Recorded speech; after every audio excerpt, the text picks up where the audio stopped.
Hello everyone, good morning. Welcome to Sanchita daily lifestyle blog. আর আমি সঞ্চিতা চলে এসেছি একটা নতুন ব্লগ নিয়ে। আর আজ বাজার থেকে নিয়ে এসেছিল টাটকা চাল কুমড়ো শাক। আর আজকে বানাবো চাল কুমড়ো শাক দিয়ে মুসুরির ডালের বড়া দিয়ে আলু দিয়ে চচ্চড়ি।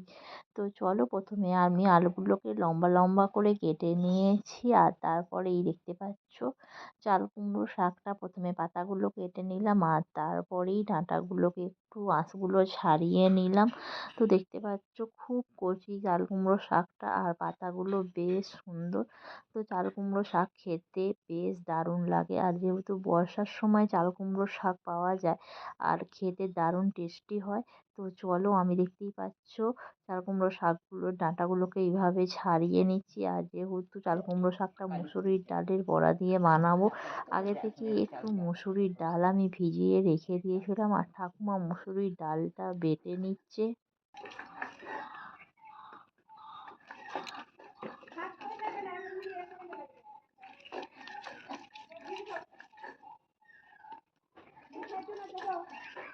বলছে আধ ঘন্টা ধরে থাকা হয়েছিল। হ্যাঁ,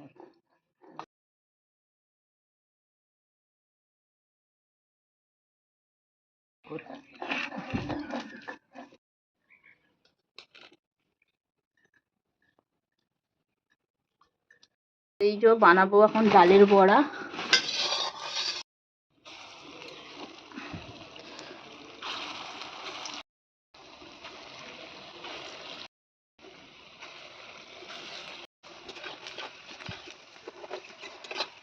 এদিকে আমি প্রথমে ডালের বড়াগুলো বানিয়ে নিলাম শাক বানাবো বলে।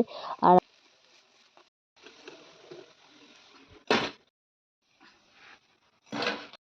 পটল নিয়ে নিচ্ছি, আর এই যে গোটা পটল দিয়ে পেঁয়াজ দিয়ে পোস্ত বানাবো, গোটা পোস্ত আছে। তো পটলগুলো দিয়ে দিলাম, তেলের মধ্যে ভাজবে।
হবে মাছ ভাজা।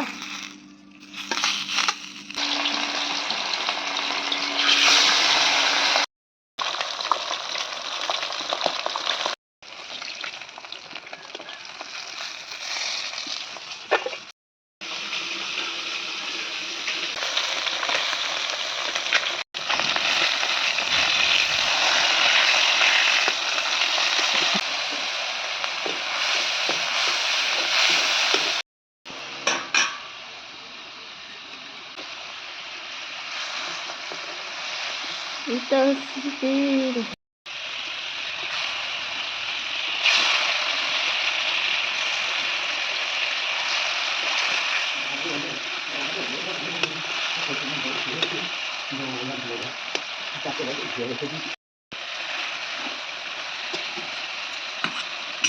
তো রেডি হয়ে গেল দু রকমের মাছের ঝাল। আর লাস্টে ভাতটা ঠাকুমা বসিয়ে দিয়েছে।